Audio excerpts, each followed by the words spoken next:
بسم اللہ الرحمن الرحیم۔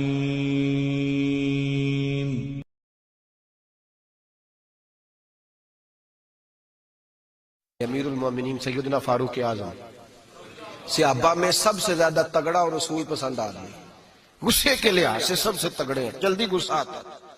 ایک شخص کہتا ہے میری بھارے تگڑے قبیلے میں شادی ہو گئی، بیوی میری بڑی سخت تھی، اس کے لب و لہجے میں بڑی سختی تھی، وہ قبیلہ بڑا مالدار تھا تو میں بات نہیں کرتا تھا۔ ایک دن میری بیوی نے بڑے سخت جملے کہے تو میں جناب عمر کے پاس آ گیا۔ توجہ ہے آپ دوستوں کی؟ کہتے ہیں حضرت عمر کے پاس آیا تو میں نے دروازے پہ دستک دی، بیوی کی شکایت کرنے آیا کہ ذرا مہربانی کریں، تو کہتے ہیں جناب عمر اندر سے اٹھے تو ان کی زوجہ بولنے لگی، کہنے لگی بس آ گیا آپ کو کوئی بلانے والا؟ ابھی 5 منٹ نہیں ہوئے تھے آپ کو آئے، سارا دن آپ مسجد میں رہتے ہیں، ساری رات آپ چہرے پہ نقاب ڈال کے گلیوں میں گھومتے ہیں، اتنی ڈیوٹی آپ کرتے ہیں، گھر یہ میرا اکیلی کا ہے، بچے میری تنہا کے، آپ کو کچھ خیال ہونا چاہیے، کچھ توجہ کریں۔ وہ شخص کہتے ہیں وہ بی بی بولتی رہی اور جناب عمر ہنستے رہے، اور ان کی مسکراہٹ بھی میں سن رہا تھا۔ جب آپ بہت زیادہ مسکرائے نا تو وہ بھی مسکرانے لگی، زوجہ بھی مسکرانے لگی اور کہنے لگی اب کیا کہتے ہو؟ تو جناب عمر کہنے لگے کیا یہ رہا ہوں کہ اگر تیری بات ختم ہو گئی ہے تو میں جاؤں، اور اگر ہے تو میں کھڑا ہوتا ہوں، سنا لے کوئی اور بھی ہے تو۔ یہ بات کہہ کے باہر آئے نا جناب سیدنا عمر فاروق، تو وہ شخص کھڑا تھا، آپ نے فرمایا کیسے آئے ہو؟ کہنے لگا حضرت جی میری ایڈی تو نہیں ڈاڈی، میں تو آیا تھا اپنی بات کرنے، تو یہ تو لفظ زیادہ سخت ہے، وہ اتنی سخت نہیں ہے جتنی یہ ہے، تو ذرا قبیلہ سخت ہے تو میں شکایت کرنے آیا تھا، تو یہ تو آپ کا معاملہ بھی اسی طرح کا ہے۔ جناب عمر کا جو جواب ہے بڑا قیمتی ہے۔ آپ نے فرمایا میری بیوی میری ہر طرح کی خدمت کرتی ہے، لفظوں کا حسن دیکھیے، ایسے نہیں کہ بیوی کوئی کام بھی نہ کرے اور مفت کی چڑھائی کرے، وہ بھی درست نہیں ہے۔ فرمایا میری بیوی میری ہر طرح کی خدمت کرتی ہے، میں گھر نہیں ہوتا تو میرے بستر کو پاک رکھتی ہے، کسی کی جرت نہیں میرے بستر کو دیکھ بھی جائے، میرے بچوں کو جب میں بستر پہ بلاتا ہوں آتی ہے، میرے بچوں کا خیال رکھتی ہے، میں باہر ہی رہتا ہوں گھر کے، لیکن گھر کی ذمہ داریاں ساری اس نے اپنے کندھوں پہ لے لی ہیں۔ فرمایا میرے مزاج میں جلال ہے، میں روز اونچا بولتا ہوں تو سنتی ہے، میری بیوی ہے نا، میں اس کا لباس ہوں وہ میرا لباس ہے، کبھی کبھی وہ اونچا بولتی ہے تو میں بھی سن لیتا ہوں، بیوی جو میری ہے۔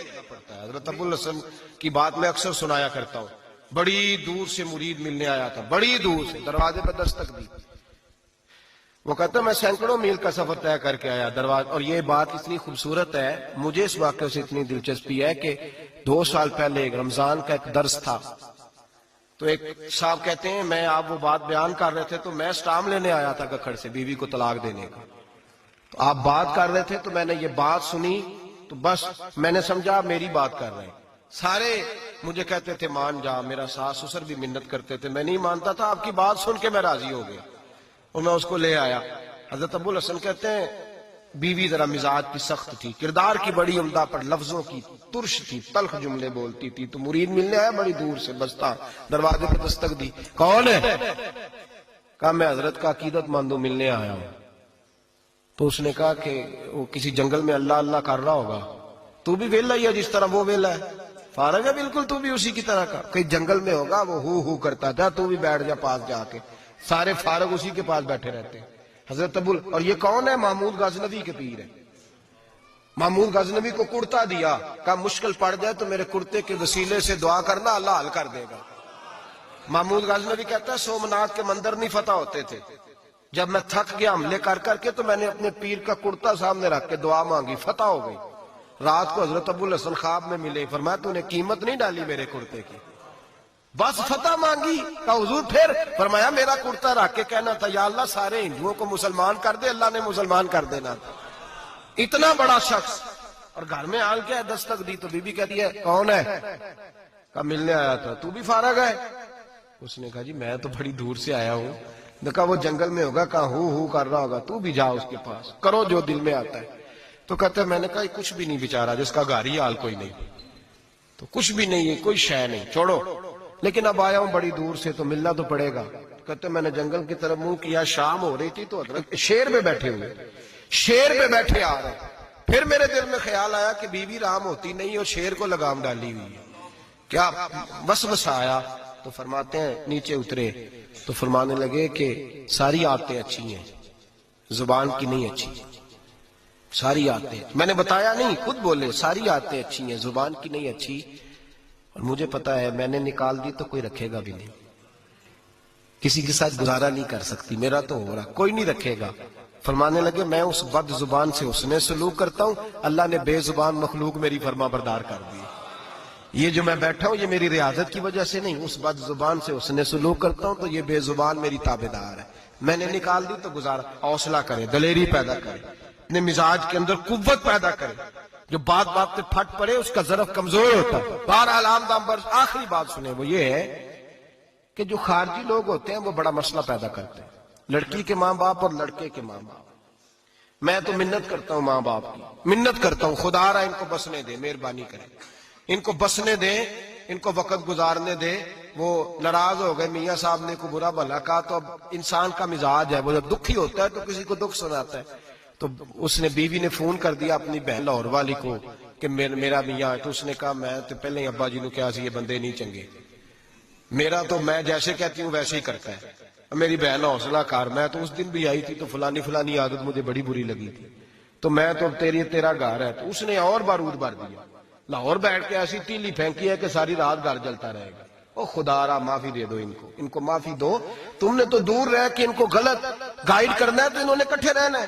یہی حال لڑکے کے دوست نے اپنے دوست سے کہا یار بھابی تمہاری بات نہیں سنتی، تو اس نے کہا یار چھوڑ، تو نے کہاں شادی کر لی ہے، میرے والی میں گھر جاؤں تو سانس بند ہو جاتے، چاہے پوچھتی بھی نہ ہو سیدھے منہ سے، جھوٹ بولے گا، اس کا گھر تباہ کرے گا، حالات خراب کرے گا، چاہے روز اس کا حال اپنا برا ہوتا ہو۔ چاہیے کیا؟ میرے نبی کریم علیہ السلام نے فرمایا دو لوگوں کی صلح کرانے کے لیے تجھے غلط بات کہنی پڑتی ہے تو کہہ دے، اللہ تجھے اس پہ بھی اجر عطا فرمائے گا۔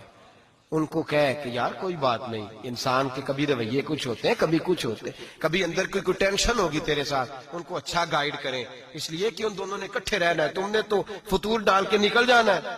میرے نبی پاک علیہ السلام کی حدیث سنیں، حضور نے فرمایا لعنتی ہے وہ شخص جو مرد کو عورت کے خلاف اکساتا ہے اور عورت کو مرد کے خلاف اکساتا ہے، وہ لعنتی ہے، وہ کوئی بھی ہو، مائیں بھی اور باپ بھی اور بہنیں بھی، سارے اس بات کا خیال کریں، غلط فکریں دماغوں میں نہ چھوڑے۔ آپ اپنا گھر بسائیں گے، سائڈ پہ ہو جائیں گے اور یہاں تباہی اتر جائے گی۔ مہربانی کریں، گھر ٹوٹتا تب ہے جب باہر والے فساد برپا کرتے ہیں۔ میں ایک جملہ اکثر کہا کرتا ہوں، میاں بیوی کا اپنا جھگڑا نہیں ہوتا، جب بھی ہوتا ہے کسی تیسرے کی وجہ سے ہوتا ہے، اور جب گھر ٹوٹ جاتا ہے تو مصیبت اس کے لیے ہوتی ہے، خامند کے لیے یا بیوی کے لیے۔ اور یہ جو گھر ٹوٹتے ہیں تو سب سے زیادہ شکار وہ نونہال ہوتے ہیں جن کو باپ کی بھی ضرورت ہوتی ہے، ماں کی بھی ضرورت ہوتی ہے۔ وہ خامند بھی نئی بیوی لے آیا، ماں نے بھی نیا بیاہ رچا لیا، لیکن بچے ترستے روتے ہیں کہ خدایا یہ کبھی کٹھے ہوتے، گھر ٹوٹ گیا، خاندان بکھر گئے، رشتے برباد ہو گئے، اور پھر اس کا نقصان کل کو اس بچی کی جب شادی ہوتی ہے تو اس کے بھی گھر والے پوچھتے ہیں ان کی طلاق کیوں ہوئی، کیوں ان کے ماں باپ آپس میں علیحدہ ہوئے، کہاں تک اس گھر کے ٹوٹنے کا اثر جاتا ہے، کہاں تک یہ تباہی اترتی ہے۔ میرے نبی کریم علیہ السلام نے گھر جوڑنے کا حکم دیا، فرمایا طلاق دینا جائز ہے پر اللہ کو پسند نہیں۔ خدا را اپنے تصورات کے اندر روشنی صحیح پیدا کریں، سوچوں کو درست کریں، حوصلوں کو بڑا کریں، شریعت کے بتائے ہوئے قاعدے اور ضابطے کے مطابق چلیں، اپنی زندگی اعلیٰ ظرفی کے ساتھ گزاریں گے تو آپ جوڑیں گے اور جوڑنے والے بنیں گے۔ اور اگر آپ کے اندر حوصلہ نہیں ہوگا تو روز بکھرے گا کام، روز ٹوٹے گا، ہمیشہ مدحت خیر الانام میں گزرے۔ دعا ہے یہ عمر درود و سلام۔